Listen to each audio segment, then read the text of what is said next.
Good afternoon, everyone. Welcome to our webinar this afternoon, or actually it could be wherever you are around the world in the morning or the evening. Today's topic is a really one that's so important to us all. It's women in hospitality and travel. We're going to talk about opportunities, challenges, and progress for our industry. And nowhere is this topic more salient than today as we emerge from the pandemic and we're looking for opportunities to maximize our talent. We know that women make up 50% of all entry-level managerial talent. And as we look at the career progression of women in hospitality, we see that number go lower. 40% of all mid-managers are women, 33% of senior managers are women, and women hold 19% of all C-suite roles and make up 5 CEOs. And so we are going to have a great time talking about this topic today. We've got a panel of some two top industry leaders who are really going to lead us through advice, both from their own career perspective, but also from an organizational leadership perspective. I am so excited to turn this over to Hannah DeMeo. Hannah, it comes from the Women Leading Travel and Hospitality Organization, and she's going to be our moderator for today. So Hannah, over to you. Thanks so much, Kate. Hi, my name is Hannah DeMeo. I'm the Director of Brand Strategy for Women Leading Travel and Hospitality. Women Leading Travel and Hospitality is a membership-based association with the mission to unite, inspire, and empower our community of executive women leaders by providing unparalleled resources, support, and motivation to achieve personal and professional growth in the travel and hospitality industry. Today, we'll hear from industry and academic leaders as they share their stories and their own career challenges, victories, and personal leadership values, organizational best practices for supporting women in the workforce, and predictions for the future. We have a ton to cover, so let's get started. Michelle and Miranda, can you share a little bit more about yourselves? Sure, I can start. I'm Michelle Woodley. I'm the president of Preferred Hotel Group. Been with Preferred for 19 years. And a little bit about my background. I graduated from Cornell, and out of school, I actually had a very short stint as a management trainee at Hilton.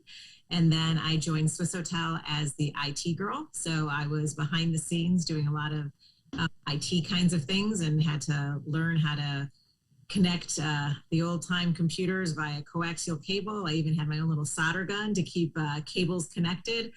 But did a lot of hard work in that area. And then I had the opportunity to move into a corporate role with Swissôtel on the central reservations and distribution side, which I did for a number of years, along with being a front office manager at one of the properties. And then the distribution world exploded, and I had the opportunity to do a lot more at the corporate level and travel the world and see a lot of great countries and places and meet some wonderful people. And just kind of progress in my career as the whole world of revenue optimization and distribution started becoming more and more important to the hospitality industry. And then eventually made my way to the executive team at Swissôtel, led marketing and distribution and a bunch of other areas, which I did for a total of 12 years, which I absolutely loved, but eventually moved over to Preferred to get into the independent hotel space, which is where I am now. And held a series of jobs within Preferred on the marketing side, distribution side, and have overseen a whole lot of different areas, and has led me to my current role where I've been for 3 years. Thanks. Thanks, Michelle. I'm Miranda Scott. I'm delighted to be here. I am the Senior Director of City Operations and Partnerships at Lyft. I started my career in the hospitality industry in Hawaii, which is where I grew up. I started with Ritz-Carlton Hotels. I was doing sales for Ritz-Carlton Hotels, and I was, to date myself here, I was part of the team that listed the first ever Ritz-Carlton on Expedia. After wrapping up with Ritz-Carlton, I actually went to work for Expedia for a little while. Basically, like sort of the onset of online travel agencies and reaching out to mostly independent hotels in Hawaii to teach them about this new online travel wave and to show them how they could showcase their businesses. After that, I was fortunate enough to go and work at Hawaiian Airlines for a little over 11 years. I started with them in business development. And for those of you who may remember back in 2008, it was sort of the very beginning of this like ancillary revenue wave all of the unbundling that airlines were doing and all of like the new ancillary revenue opportunities that they were tacking on. So I was fortunate enough to be able to build that department effectively from the ground up. When I took over, we were doing, I think, 22,000 in ancillary revenue. And then partially because I had a great team and partially because of timing, we got to add product after product. And when I left, it was a $200 million portfolio. I left because I had moved to San Francisco for personal reasons, and I had been commuting back and forth between San Francisco and Hawaii for about 4 years. And eventually that commute got to be too much. And I had an opportunity to either move back to Hawaii and join the executive team at Hawaiian Airlines, or to continue my own sort of personal journey in San Francisco. I was in love with the city, and for personal reasons, I decided to stay in San Francisco. So parted ways with Hawaiian and found myself at a travel technology startup, which is sort of part of the San Francisco experience, I think, working for a startup that was focused on private aviation. And then because of that, I think because of that sort of well-rounded background, Lyft actually reached out to recruit me to take over their airport business development efforts about 2 years ago. And I did that with Lyft until about a week ago when I was promoted to their Senior Director of City Operations and Partnerships, which is where I am now. I'm very excited to be here. Amazing. Both you and Michelle have, like you said, Miranda, well-rounded backgrounds. It's amazing. And to see a nonlinear path as well, and to see you grow from different roles and within the industry in different sectors. So that's really incredible. So because of each of you work in different sectors and have of the travel and hospitality industry, could you give us a rough idea of how many women are currently working in your sector and how many of those women hold leadership positions? And then from there, what do you think of those numbers, and do they represent progress, or is there still work to be done? Michelle? Sure. Yeah, there's Dean Walsh brought up some of the numbers of women in the hotel business, and we're kind of at this stagnant 50-50, and it lessens as you go up the food chain. What I thought I'd share here, Hannah, is from my own perspective, what I've seen the numbers. So I'll give you an example. When I started with Swissôtel back in 1990, there were 2 female general managers out of 32 in the portfolio, so 6%. On our executive team 4 years later, there were still only 2 general managers, and I was one of 8 women on our actual executive team at the corporate office, so super low percentages. Going to fast forward to my week here. I've been in New York this week for a bunch of events that we've been holding with our clients, and one of the events we had was actually a general managers dinner. So it's only general managers of some of our hotels and select clients. So out of 28 general managers attending, only 2 were women. So four were women, which is 15%. So if I kind of compare that back to when I started my career back in 1990, 2 out of 32 is 6%. I look at this event I went to last night, 28 hotels, 4 out of 20, 15%. Statistically, I guess that's a good percentage growth. However, it's still pretty disappointing when you consider the number of general managers that there are out there. And I think that it is pretty representative of what's happened in the hotel industry. There's been growth, yes, indeed, and it's good to see the growth.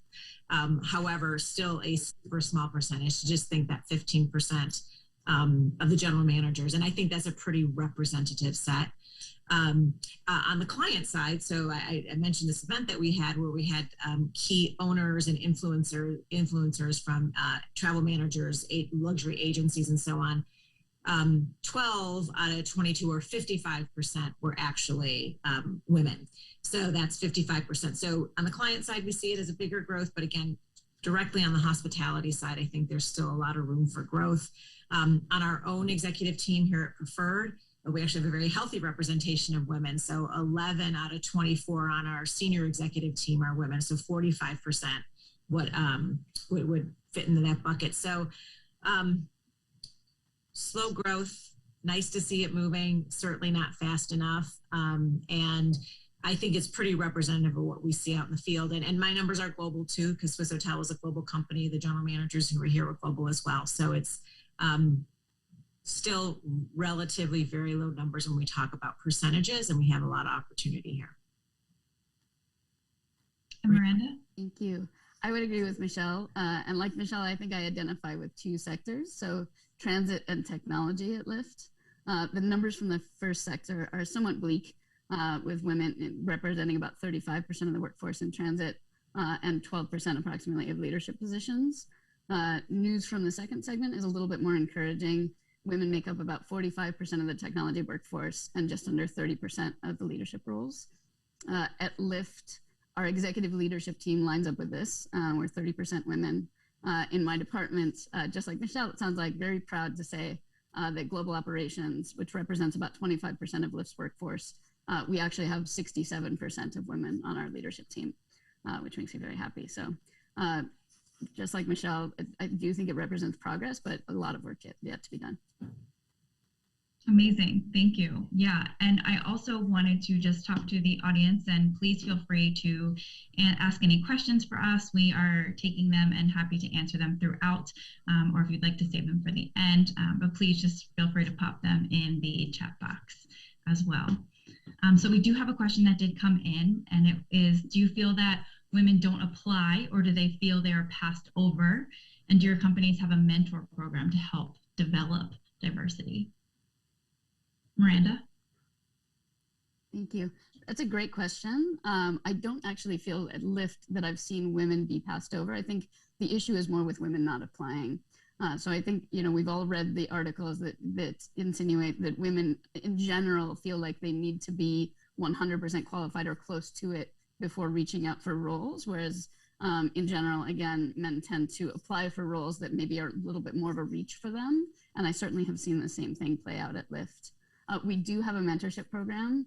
It's a fairly robust one, actually. And I will say that I think that is certainly one of the keys to our success, both at Lyft and in other places that I've been. Michelle, do you have anything for that question too? Oh, yeah. So I would agree with Miranda. I don't think it's for lack of women. I don't think anyone's been passed over. I think, though, there is definitely in the industry as a whole, sometimes a hesitancy because of the many roles that women do play, not only at work, but in their own home. And so sometimes they may not feel they have the time to do it, but I would say you can if you want to, and some just don't want to. And that's also really a fair approach for women to take to it.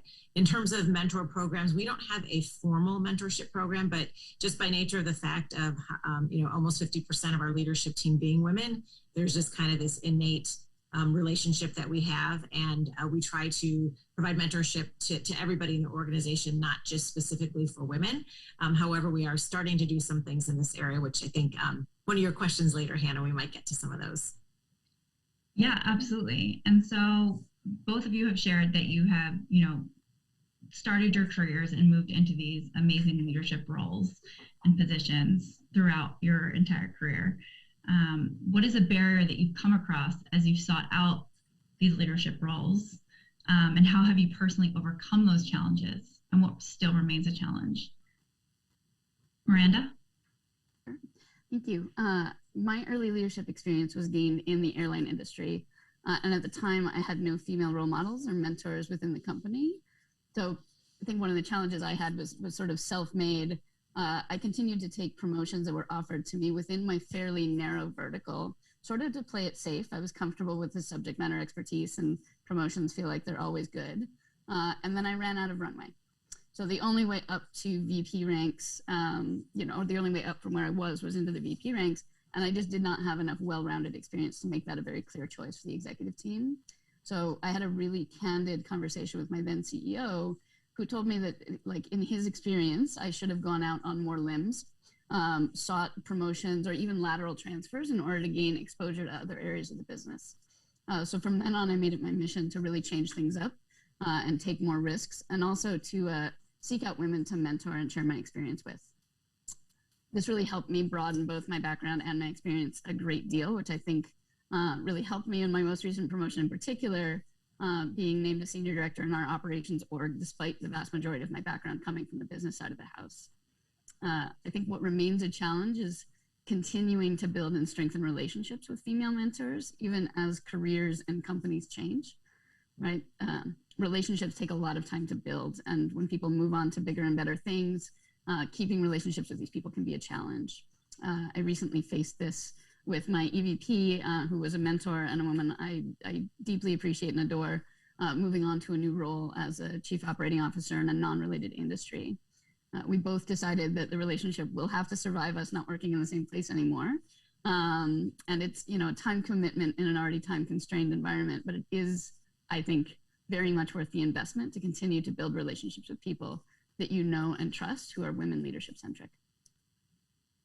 That's amazing. And I think time and time again, I keep hearing stories from our Women Leading Travel and Hospitality members and advisory board that, there is always someone in C-suite saying, hey, you need to take this step. And a lot of us as women not taking those steps without being told or having someone see that in us without seeing it in ourselves. So I definitely think that is something that we all can work on, but it is always great when there is someone that sees it in you if you don't see it in yourself. Michelle?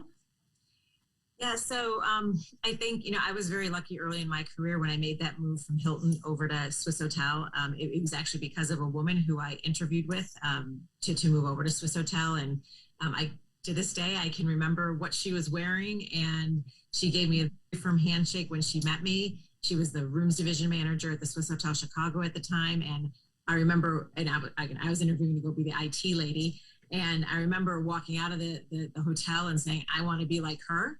That's why I joined Swissôtel. I took this job that I really didn't know a whole lot about, but I figured I can figure it out. And I knew that there was like a nice warm hand and smiling face there to me, although I didn't report to her. But definitely having that mentor so early in my career was incredibly important and valuable to me. But I also learned from that whole experience that I never really paid much attention to, again, if the fact that I was a female and maybe others doing the same thing I was doing weren't. So honestly, when I look at challenges, I don't know so much that it was gender related in terms of being able to progress in my career. But I will tell you that what I learned is that sometimes it was limiting. And I'm going to expand this discussion a little bit into culturally, because my experience has been global in nature. So, one of the first things I did when I joined the corporate office of Swissôtel was I was traveling around the world and putting in central reservation systems and training people on how to use them. And I would, travel all over Europe and in Asia and South America, and I'd come back home and I'd go back on the road and do it again. And what I found and I learned is that in some countries, it was actually not looked at as favorable, that as a single female, that I was traveling by myself, a young single female at that I was traveling to these countries. And so I really had to culturally learn how to adjust and how to just kind of be myself, but also be assertive in certain ways that I needed to be sometimes it felt like justifying why I was there. It had nothing to do with my knowledge base. It was simply the fact that I was a female. So I really felt that more outside the U.S. than I did in the U.S. But what I would say is that I learned from that, right? I learned how to help others actually understand how to evolve. I can remember being in Thailand and doing a training session for some of the front office team there who were young ladies, some maybe even older than I was at the time. And honestly, to see them be so excited that there was a woman there doing the training with an expertise set, that became very rewarding to me and fulfilling for myself, that it actually made me want to do it even more. And so anyway, I share those experiences because sometimes they're felt in interesting ways, and it's more limits that put around you because of cultural things that are out there. And I definitely learned a lot from that, and having the confidence in myself to do it does tie a little bit back to my mentor, who gave me that confidence that I could do whatever I wanted to do if I put my mind to it, and then not letting the gender bias get in the way, and just looking at ways to educate and to overcome and what I did know and how I could help move myself forward, which really had nothing to do with what gender I was. So Yeah, I think seeing people in the roles that you want to be and seeing, hey, if she can do it, so can I think is just extremely huge and something that young and even mid-career and even director and above, even wanting to get to the C-suite, seeing those women in those roles, hey, if she can do it, I think I can too. Mm-hmm. Kate, what about you? Oh, I wasn't expecting that. That's a really I was reflecting actually as I was listening to Michelle and Miranda. I kind of had a two-career journey in the industry and then in academia.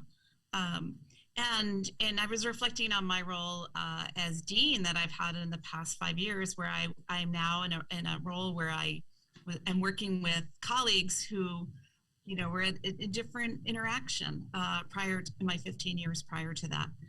And it can be tricky when you are the first, the lone, the one paving the way, as Michelle and Miranda have done. And I just keep going back to, and this kind of gets to our next question, of how to be authentic, how to stay true to what you are. And so a lot of my challenges have been around trying to advocate, push, be a champion for all the things that are relevant in my role, while still thinking about that double bind that we face as leaders, right? And trying to be relational and authentic, but assertive too, and pushing when you need to push. And I'm playing with that all of the time in my mind, day in, day out. I would imagine, I see Miranda and Michelle nodding. I have a feeling they do too. We have a couple more really great questions kind of around this topic from the audience. Do you feel that the leadership roles that are primarily occupied by males need to become more flexible so they are more available for working and active moms? Yeah, I think some of that is sometimes when we perceive that things aren't as flexible as maybe they can be. And I will say that also kind of coming out of the last 18 months that we've all come out of, we have clearly seen that flexibility is possible, and that organizations can thrive, and men and women alike can thrive in a flexible organization with more hybrid models of work or working from home, and this idea of taking care of your family being a priority for many companies. And again, that I would say that's one of the great things that's come out of these last 18 months that we've been through, is this understanding that priority on health and wellness and family has come so much into play. So I think we need to sometimes we as women need to take off that perception, maybe a misperception that we have that a position is not flexible, and just kind of go for it and put ourselves out there. That's back to the risk taking, take it and understand. But have a plan, right, of how one can make it work.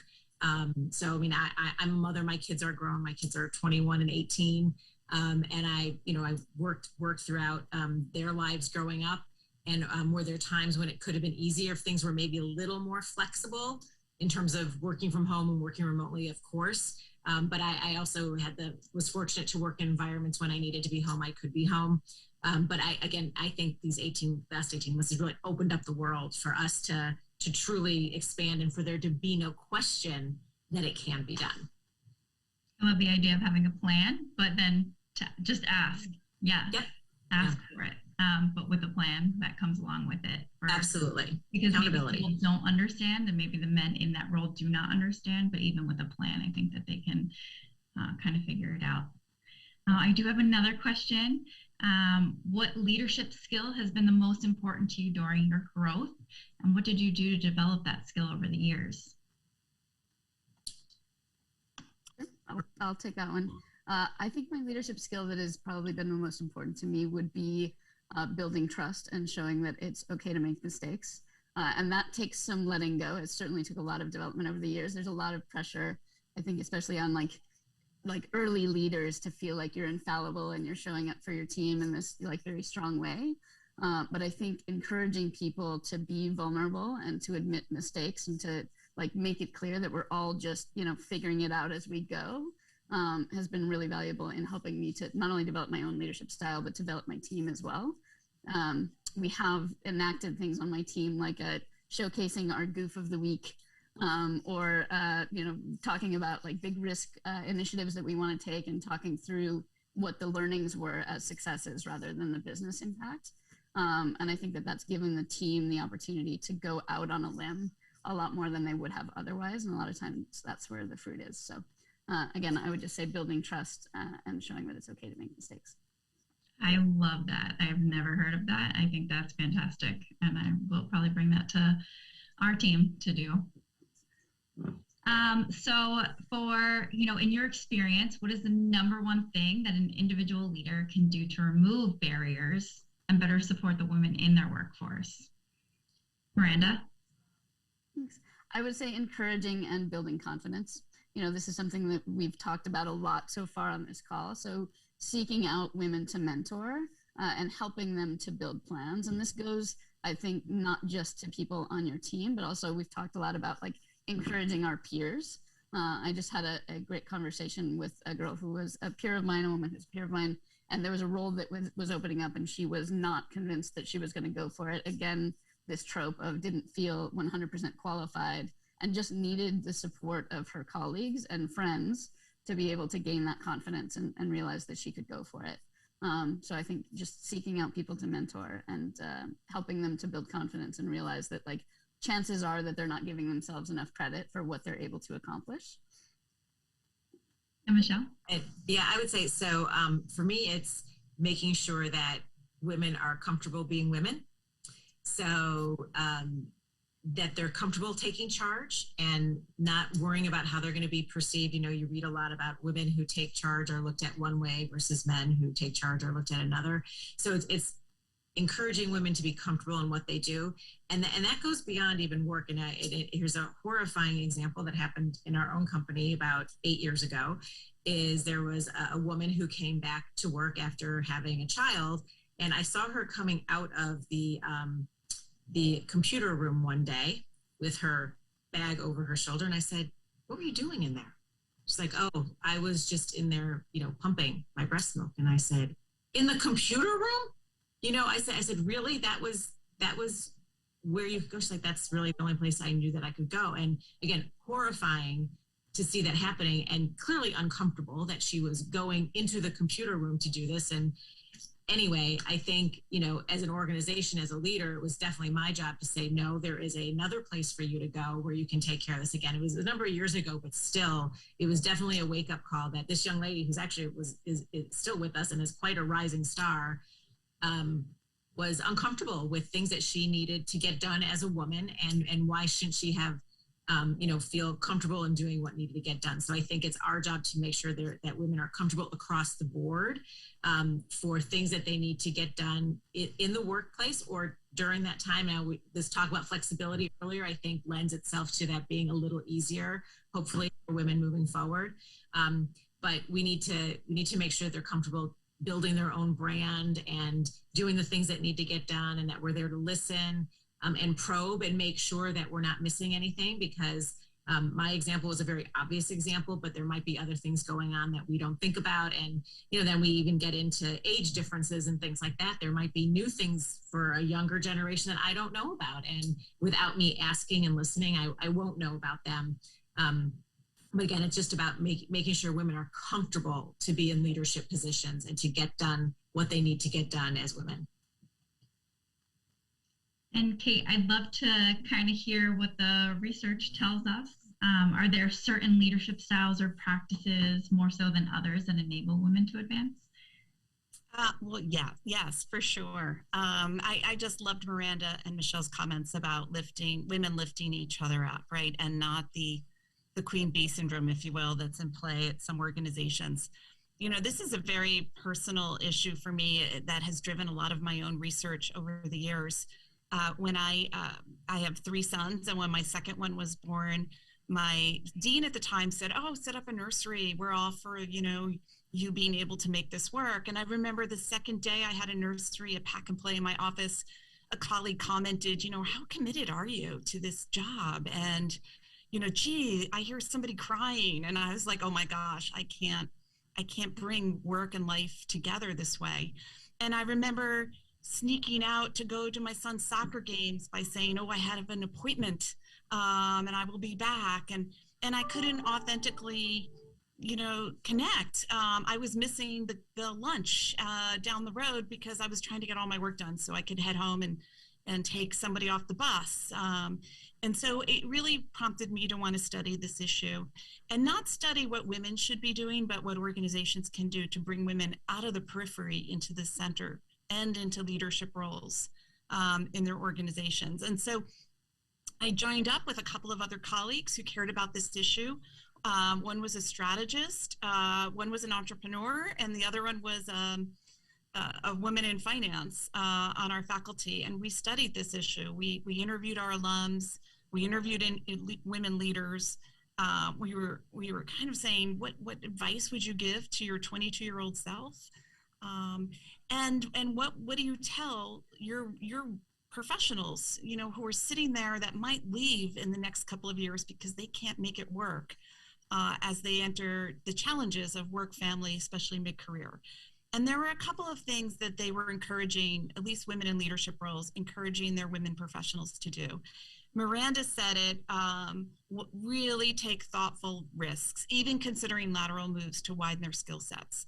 That they found that the women that they were talking to in junior levels felt that they had to take one path and one path only, and that they were missing opportunities.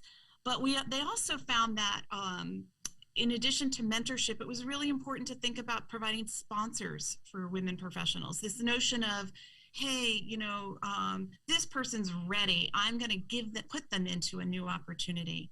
So it's not the onus on the female young professional to seek out a mentor, but that man or woman, someone was going to sponsor them and propel them forward to the next opportunity. And then they were trying to help. The third thing was help their young professionals understand networking isn't this sleazy thing where you're passing out business cards and we're all uncomfortable with that, like a car salesman. There's nothing wrong with car salespeople, but the idea that it was inauthentic.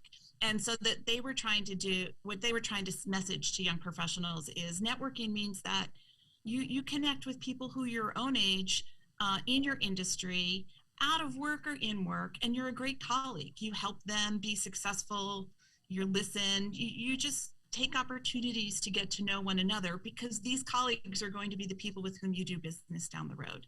And it's nothing more than that. And so what they were trying to do is just help the young professionals just understand how to navigate the issues that you've brought up, Hannah, and Miranda, as well as Michelle, as you not feeling ready or you're not quite sure how to take advantage of the next opportunity. So those were three salient things that leaders can do. We can talk in a little bit about how they can pave the way and alter their organizations, because our research pointed to some really important ideas around that. Awesome. Yeah, and another great question came from this, and is that, do you think that women can still voice their opinions in a way without being perceived in a bad way? And if so, how do you think they should go about voicing their opinions and being out there and putting themselves out there? I think women should, and this is back to making sure there's a comfortable environment for them to do so, and encouraging them to put it forward in an objective kind of way, right? That's the other key thing, is that is when it comes down to business, right? We all need to be objective when we're voicing concern about things and making sure that we are looking at things from all angles. But that would apply to anybody, right? That would apply to male or female. Voicing an opinion, putting things out there, and it's our job as leaders to make sure that those who work for us are comfortable doing that, and that there are no negative examples of what happens if you do that. And in order to do that, I mean, I think it's raise your hand in whatever form is given in front of you, whether it's as quiet as a suggestion box or as open in a forum where you're literally raising your hand in front of other people. But it should be in whatever form makes the most sense for what the opportunity is and what the discussion point is at hand at the time. I would absolutely agree with that, Michelle. It's a great point. I think just going one step further on that, And this is, I know we'll bring this back around to women in particular in just a second, but this idea of extroverts and introverts, right? We have both on our team and they're both so critical, and making sure that both like extroverts and introverts have a place where they feel comfortable speaking up, whether that's, to your point, in a meeting, making space, or going around the room and specifically calling on people, or if you know that somebody is uncomfortable with that, making sure that they have an asynchronous way to be able to provide comments in a Google Doc or on Slack or what have you. I think it is incumbent on all leaders, both male and female, to make sure that those spaces exist, particularly for folks who you've witnessed not feeling comfortable speaking out. And also to sort of like gently call out the people who are dominating the floor and or cutting other people off. You know, it's so ingrained in our culture these days that I've witnessed, I can't tell you how many times, you know, a woman on my team will come up with an idea that, you know, the discussion is very heated. Maybe her idea doesn't get out there because it's said quietly, and then some other male will amplify the idea, and then everybody says, "Oh yeah, that's an amazing idea." You know, when you see those things happening, you really have to pause and level set the room and say, "Listen, that was a great idea, Michelle. Thank you very much for bringing it up. Can you tell us a little bit more about it?" And make the space for that. I do think that a lot of companies are going through some really significant change with regard to inclusion and diversity efforts, both for women and for people of color. And there are a lot of initiatives I think that we've seen in the last couple of years that lend themselves to being able to provide coaching on how to be a better ally. So it's nice to see. So all three of you are incredible leaders, and just hearing about all the different things that you do and kind of the you know, aspect of your style that's been, you know, different for all of you, but really fantastic.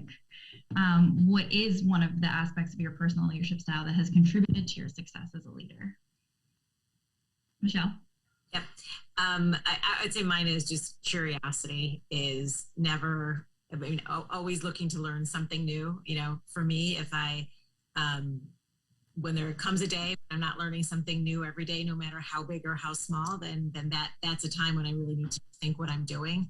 But I seriously, I never go into a meeting, no matter how much I'm dreading going into the meeting or thinking there's nothing really useful that could come out of it, is I always try to make sure that I do pull out something. Maybe it's on a personal front, or maybe it's learning something new about a area that I might have thought was not as relevant to me or to our businesses before. So curiosity is really one thing that I think has kept me sharp as a leader, because I value that curiosity and that curiosity in others, and encouraging people to ask questions, and whether it's of you know, clients, whether it's of end customers, whether it's of your associates, whether it's of each other in a group like this, is when there is something that's not clear or that really is of interest, is to be curious about it and not be afraid to ask those questions, because it only enriches everything that you can do on a daily basis. So curiosity for me is the value that I really lean on. And I really never realized that's what it was until people started asking me that kind of question that you just asked, Hannah.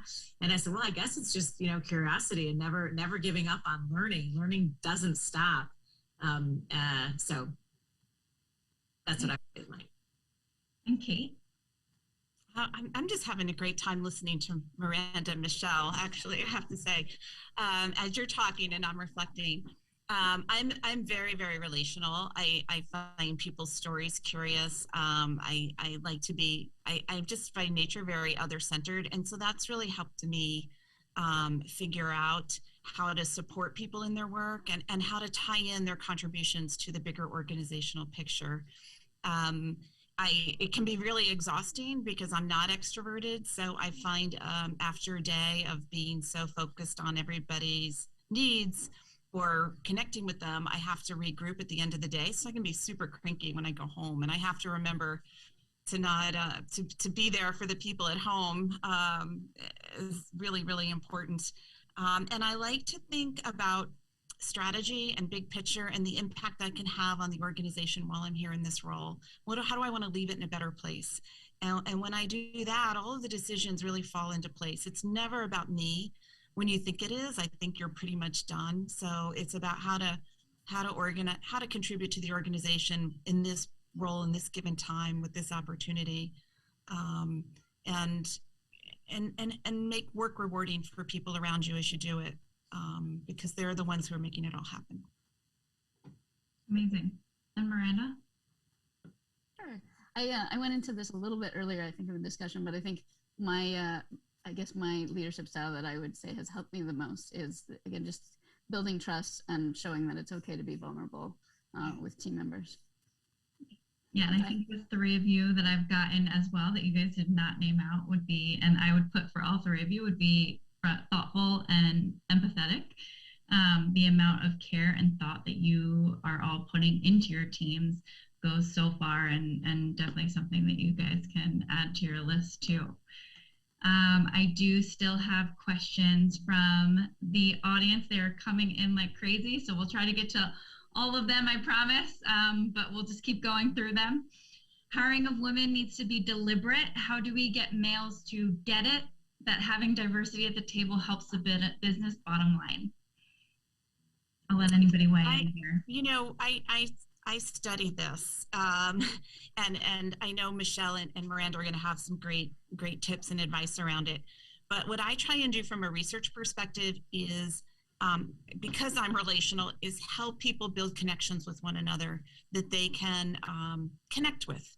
And so it's not about men versus women, but how do I bring women into projects? How do we bring diverse representation into projects and help people find that they have more similarities than differences?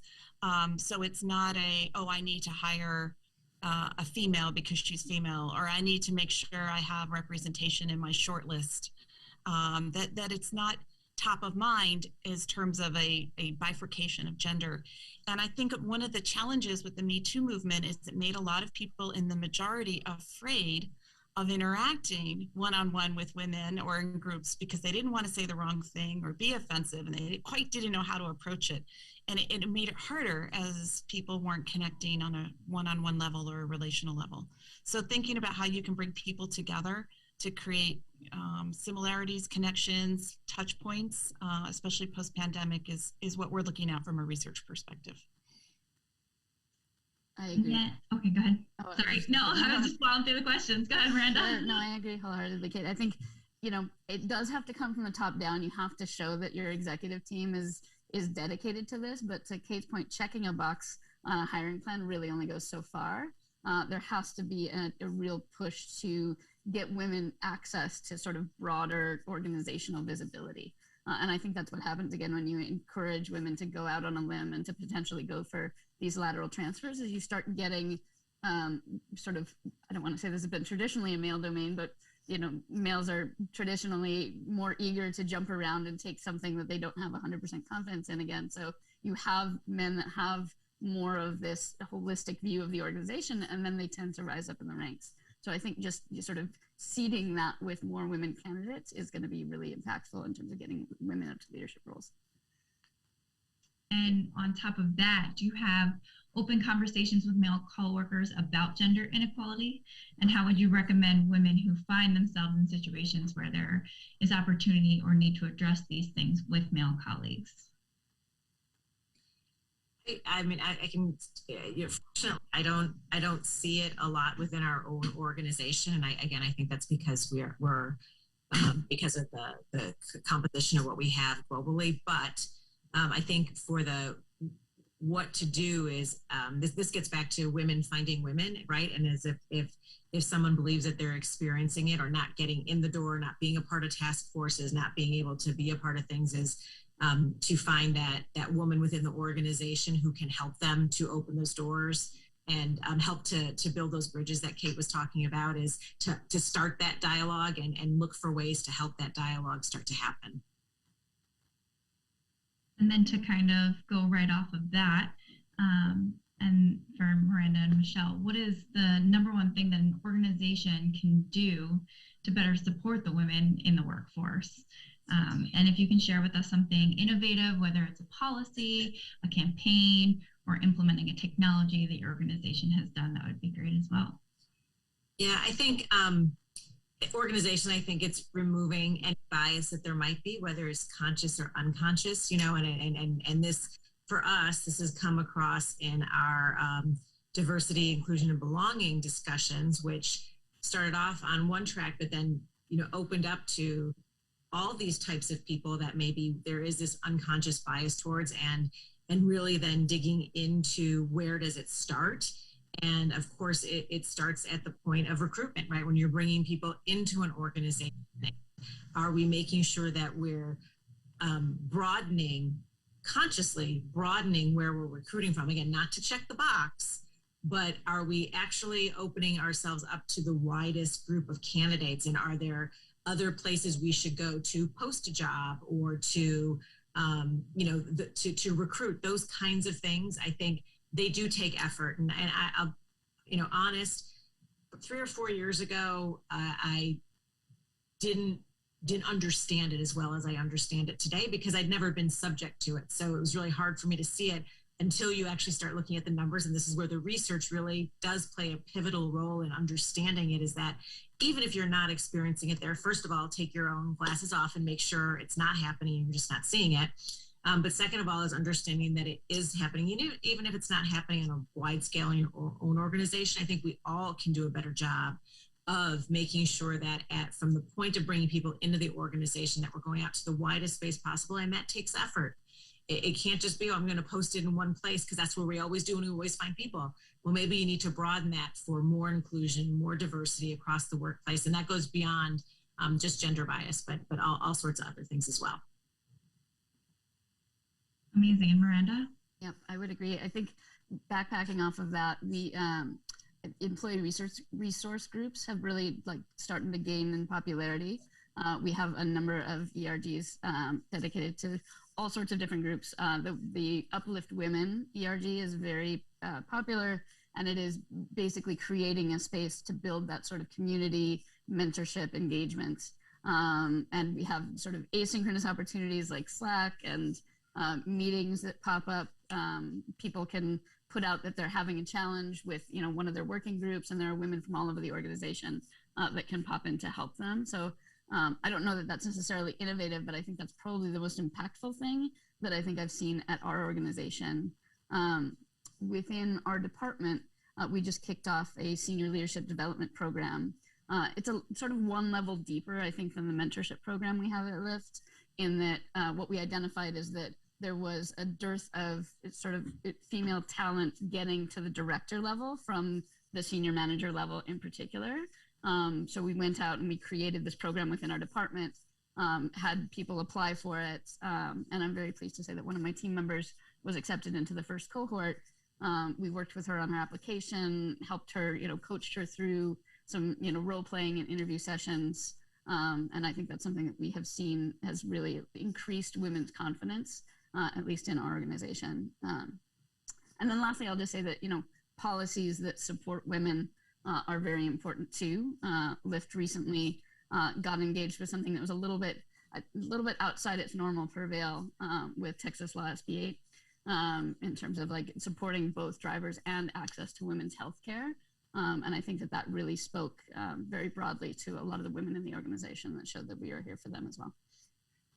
That's incredible. A couple questions from the audience came in asking what efforts are being made to encourage women of color to rise to leadership positions.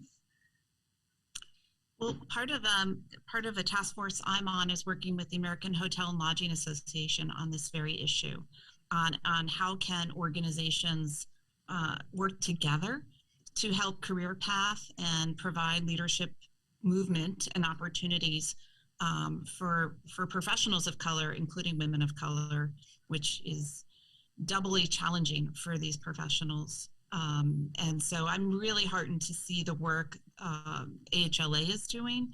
And I'm also working with a little bit the opportunity with the Marriott Foundation and Howard University. And there's some incredible programming going on in that end as well. So I'm really, really happy to see the organization start to understand it's not about anything other than we have amazing talent, and why would we let that talent walk out the door? Amazing. And then someone else is interested to know how the brands are pushing marketing and communication, and how brands are engaging the female population, not only from a workforce, but also when it comes to marketing campaigns and reaching out to this segment. I think from a marketing standpoint, those of us on the, for sure, certainly on the hotel side, and Miranda can address it on in her specific space. We know that in most cases, especially for leisure travel, that most decisions are made by women. So that's where the idea of experiential travel has really, I think, come to the forefront for so many people, is appealing to the senses of those who are actually, at the end of the day, making some of the buying decisions in the realm. And marketing, I think in many cases, you'll see the communications messaging is more emotive, which is typically more associated with females, not exclusively, but more. So I think that's been in play, but I think we start seeing it more and more as just in life. And the emotional connection is really what people are looking for as they travel. So that's, I think, how we look at it from a hotel perspective. But again, it might be really different in Miranda's world. It is a little bit different. I think, from a Lyft employee standpoint, the employee resource groups that I mentioned earlier are a big part of the outreach. From a Lyft driver perspective, actually, Lyft has invested quite a bit in going out and trying to solicit opinions and create panels for female drivers so that we can collect sort of like what are the concerns that are most salient to them. Because I do think that it's an interesting take on sort of like females and males in transit, the ratio there. It is, particularly as a Lyft driver, a gig worker, potentially you're putting yourself in an uncomfortable spot, being alone potentially in a car with people who are unknown. So I think investing in sort of the female point of view from not only our employees, but also our contractors has been something that Lyft really puts a store on. And then another one that is asked very often, and something that, we're all working together to hopefully fix and make better. How do you foster work-life balance to help encourage female growth in your organizations? Working and leading in travel, the demands have caused females that this person has worked with to take steps back in their career for family rather than the male of the household. And I think through COVID, that's shown through quite a bit. And would love to hear what you guys have seen and what's kind of, what we can take next steps to help this and make this better. Maybe I could jump in from a research perspective. This topic is so important. And when we look at silver linings in this pandemic, the industry is facing such severe talent shortages right now. But this might be forcing an innovation that needed to happen for a long time. And we've had, at least in our research that we've been doing, we've had GMs who are women say, I'm not willing to do one more move because I can't uproot my family. We've had some of our amazing young graduates say, I'm leaving the industry and doing my own thing because I really want to have some autonomy and flexibility and control, and this industry doesn't lend itself to that. We've had someone tell us a story that I cut back on my work hours when my children were young, and my company let me do that. And I'm so grateful to them. It generated such loyalty and support. And so, it's amazing that she would have that reaction. So it's really about how can organizations redesign work? What are the opportunities right in front of us to really take a longer term view of career pathing for our talent? And it might mean looking at their different career stages and their work-life issues and making it work, however we can make it work. Stepping back, stepping forward, letting you work from home, letting you work different ways, looking at outcomes versus time spent. All of those things matter. And when you're relocating your team, one of the things that have come up in our research was women professionals looking for an infrastructure of support. So in other words, how do I help find the right schools for my kids? How do I help connect into the right physicians and doctors and infrastructure so I can make sure my family has what it needs as I'm trying to develop new opportunities as well? So how do you provide a sightline and a career path, like an actual plan that says, here's what we'd love for you to be doing, and here's how you might get here with lateral positions, and when a promotion might happen, and if not here, where else? Where's another organization I can make that connection happen for you? Thinking long term, there's lots of opportunities in front of organizations right now, even in our services-based business. that requires, you to be physically present in some way, shape, and form. I think seems to be Miranda nodding, but yeah, I think that, piggybacking on that is we, for those who are in an organization who aren't forward thinking like that and doing that, I think we need to be stepping up and putting our ideas on the table. And as I said earlier, have a plan, like, here's what I want to do and here's how I think it can be accomplished. Now, all the things might not be in place right now, but maybe it's a job share for a while, or certain kinds of things that that we can take ownership of and actually put forward to an organization and try to get it through the right groups within an organization that can make something happen. So I don't think we can sit here and wait for organizations to come up with it all on their own, because it might not be the right thing either. It needs to be this collaboration. And again, I think as we said just now and earlier, that's one of the silver linings of COVID, is that it has helped us all understand that we can make things work differently than we have historically. Absolutely. Those are all really good points. And I think also just encouraging our mentees and people that are peers and people who look up to us to be able to get also a little bit more comfortable with this idea of ambiguity. The flip side of not going out for something because you don't think you're 100% qualified is maybe you're not going for something because it's not 100% defined, or you're not really sure what it looks like. But knowing that you have the confidence in your own skills, you're going to be able to manage through the unknown. I think getting people more comfortable with that is going to be really critical as well. I love that. Yeah, I'm so encouraged, Kate, to hear that there's more research going into that. I think, just obviously one thing to watch out for is that, we need to be more conscientious than ever about avoiding burnout, right? The pandemic has resulted in a lot of additional emotional labor, the brunt of which is traditionally borne by women, thinking through, additional time thinking through how to support their teams through life challenges and changes in workplace dynamics. So I hope that there's some significant corporate investment in making sure that this work-life balance equality comes back. And so looking into the future, what progress do you see being made in the next 10 years for women in the travel and hospitality industry? I go first on that one. I think there's a nice, a good road ahead of us. We still have a long way to go. And we look back, I think it was like 2010 when the UN General Assembly actually formed UN Women.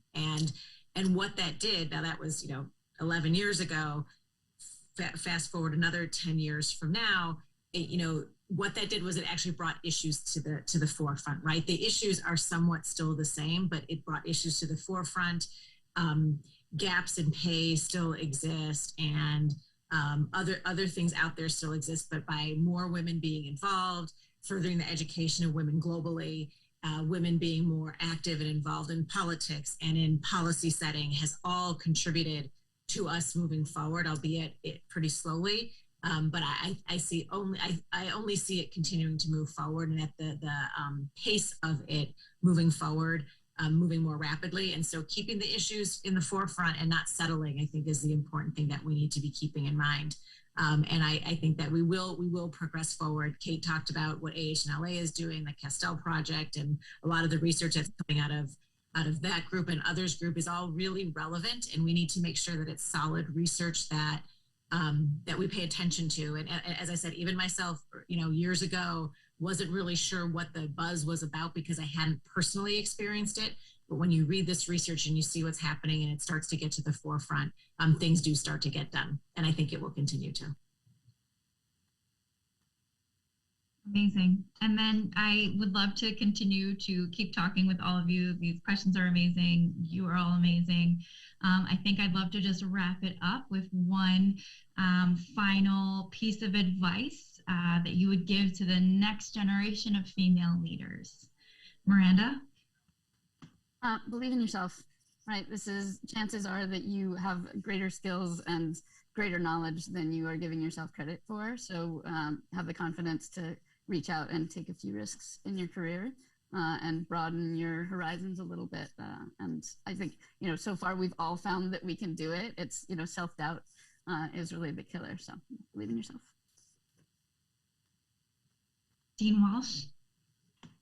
Honestly, in my head, I was thinking, you've got this. That's what you're way more qualified than you might actually think at the moment, and just be your authentic self because it's amazing. And Michelle? Yeah, I'd say same as Miranda and Kate, and I'd just add on to it, stay curious. Amazing. Well, thank you all so much for this incredible panel. Thank you all for your amazing questions and participation. We loved having you all here. And we look forward to continuing having these conversations and continuing to make a difference. Thanks so much, everybody. And we will see you soon. Thank you. Thank Everyone. you. Bye.